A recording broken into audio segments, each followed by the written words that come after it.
Why do some people seem to effortlessly achieve their goals and other people struggle? This is the secret, but it's not in the way that you might think. It really all lies in meditation. So we're going to unpack that for you. Hi, if you're new to me, my name is Raquel and I'm your GPS for success. And if you're interested in meditation, what it is, how to leverage it to help your dreams come true, how you can leverage it based on how you're wired to succeed, then you're going to love this 21-day series. This is day 1 of 21. And if you want to know even more, I've already done a 21-day series called Manifestation for Jesus Lovers. I just wrapped up another series of 21 days that is around your identity that I called Made for More. Those links are below for you for ease of reference. And what is around this 21 days? I've been given this concept around doing a series and making it 21 days because 21 days does not create a habit, but it does create momentum. And after 21 days of thinking about something, it starts to go into your long-term memory, which is really going to assist you in leveraging what you want to manifest in your life. So before we begin, let me share something that might surprise you. You're already an expert in meditation. Yes, you. So every time you relax and you let your mind wander, every moment you spend worrying or daydreaming, even when you're anxiously replaying a conversation in your head, that's meditation. In its simplest form, it's just really thinking. And you're doing that all the time. And this is especially good news for those of you who are ADD, ADHD, or you consider yourselves like hyper creative thinkers. Hello, women. We all have like 25, tabs open at the same time. And if you ever try to meditate, we're like, I cannot quiet my mind, then you're going to love this series. So today and through this series, I'm going to answer some of the questions you might have, like, is meditation biblical? Is it okay for Christians to meditate? How to practice Christian meditation? Maybe you've been thinking about what are the steps to Christian meditation, or what is it? Is it good for Christians to meditate? What are some examples of meditation, and even why Christian meditation is so important? And most of these questions actually can be answered with one verse in the best-selling book in the world. In 1 Joshua 1:8, we're told to meditate on God's word day and night, and so we will find success. It doesn't say that God is going to make us successful. It says our meditation is the key to success. And that is the powerful principle around meditation. It's actually rooted in the Hebrew word Hagah. I might be saying it wrong, but it's Haghah. Feel free to correct me below. And this concept goes beyond sitting in silence. It's really about what we consider, right, muttering to ourselves, the stories we believe, and the thoughts we entertain. One of the definitions here for Hagah is super dynamic.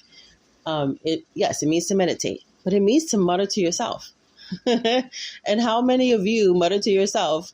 We all do it. We're either verbally processing or we're verbally processing in our minds. It also means imagination. It means also to roar out. So are we meditating? Yes, we are actually wired to meditate, especially around imagination, because imagination is a commercial for our future. And we'll get into that more later in this series. But this muttering to yourself, what are we saying? They're just stories. It is a story that we believe, whether it's true or not. Whether it's true has any relevance at all, it's still something that we're believing and we're thinking about. And it's the stories that we believe that we end up then moving toward that direction. I've been saying this throughout this series. This is the third series of the 21 days. But if you're new to it, one of the things I've been saying is that we've heard that the brain wants to keep you safe. That's not true. The brain wants to keep you contained, and it keeps you contained within the realms of your belief system, which we store in our heart. But how does it get in there? Through the stories that we are continually thinking about, muttering about, talking about, being entertained by, whether the entertainment is actual entertainment or not. We also see in Proverbs, right? Death and life are in the power of your tongue, and you will eat the fruit of it. But what is eating? it's digesting, it's internalizing. So death and life are in the power of your tongue. What the words that you are using, you are eating it, you are internalizing it. What are you internalizing? What are you muttering? What are you imagining? This is all forms of meditation. Words matter because they become matter. Literally, words are seeds. Think of it like food. And if you think about really what it's doing, it's like soul food. It's feeding your soul and feeding you through your soul. So what's your soul? It's your mind, it's your will, and your emotion.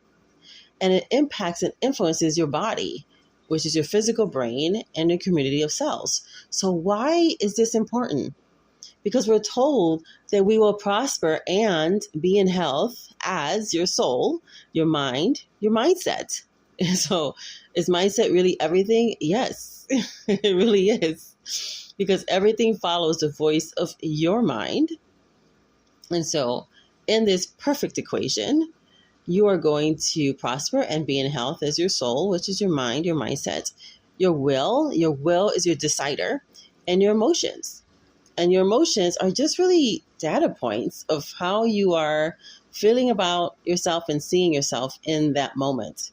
And as those three parts of your soul prospers, you are going to see prosperity in the areas of your life.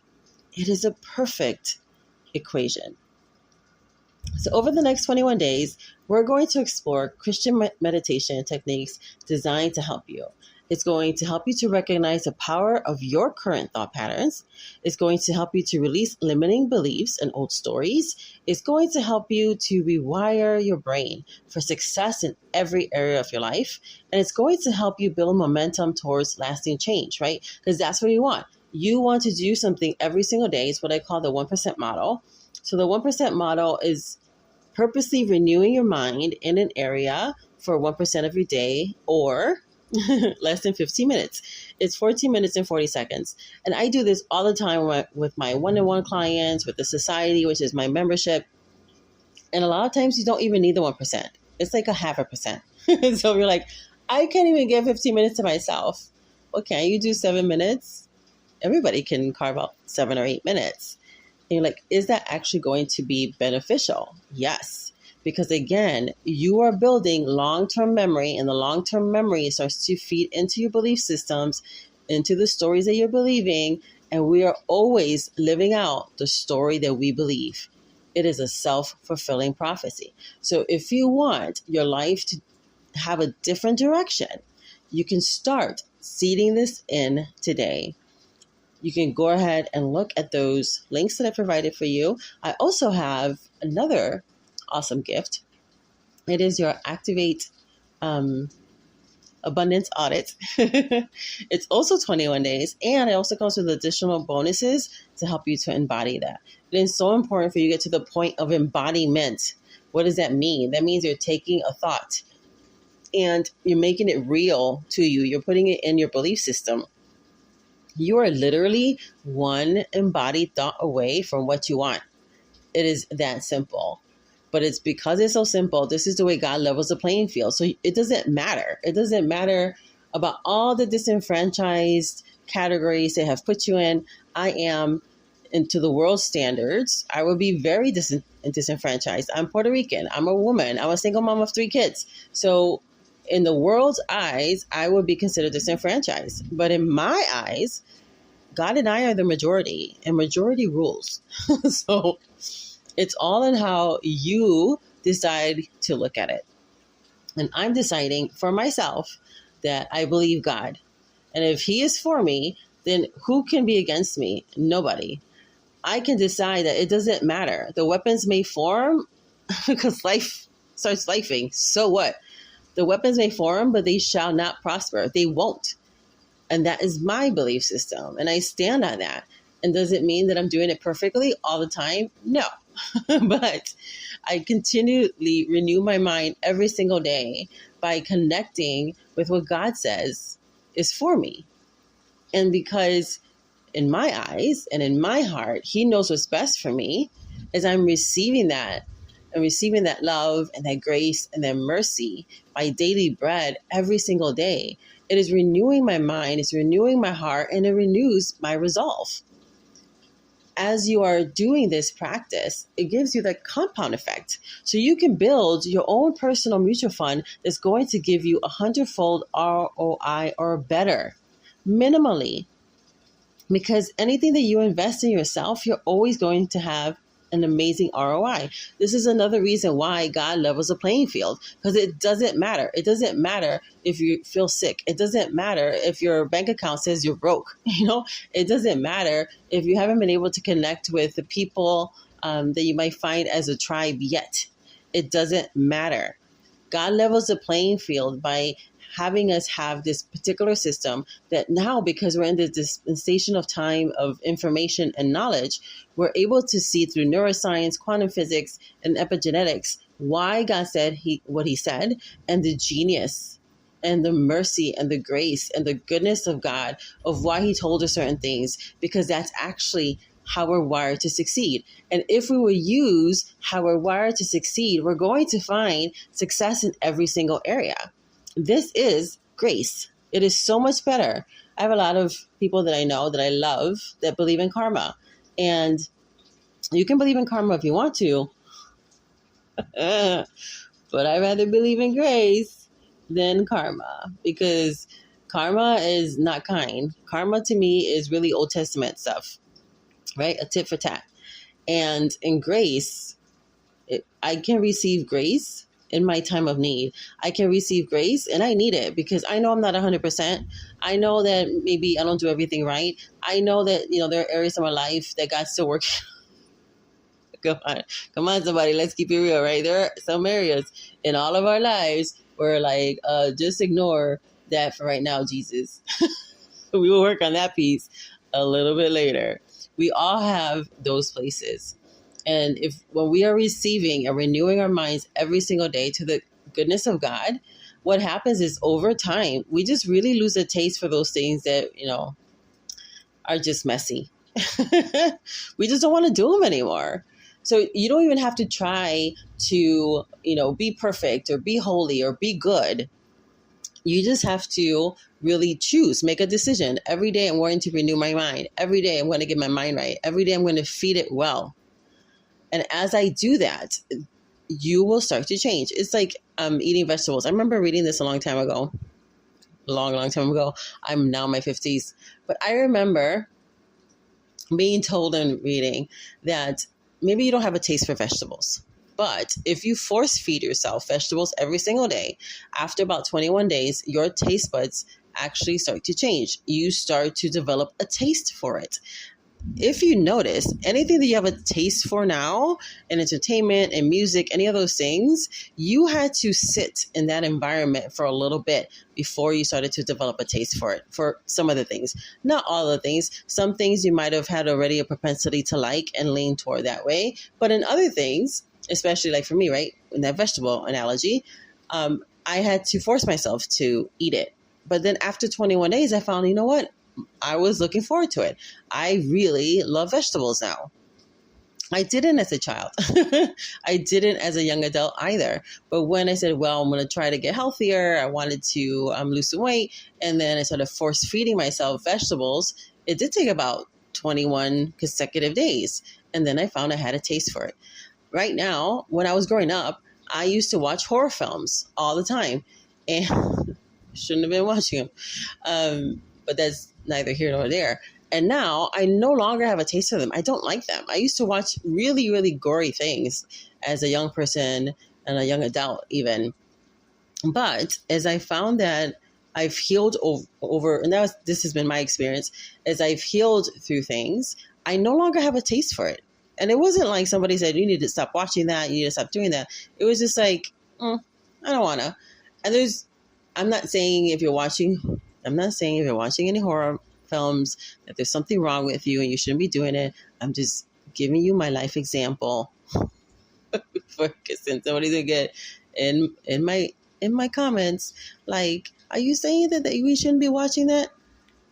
I'm using this as an example. I don't have a need to control fear, and I found that many times, not all the time, but many times people are attracted to horror because they've been through some things, and it's a way for them to control fear.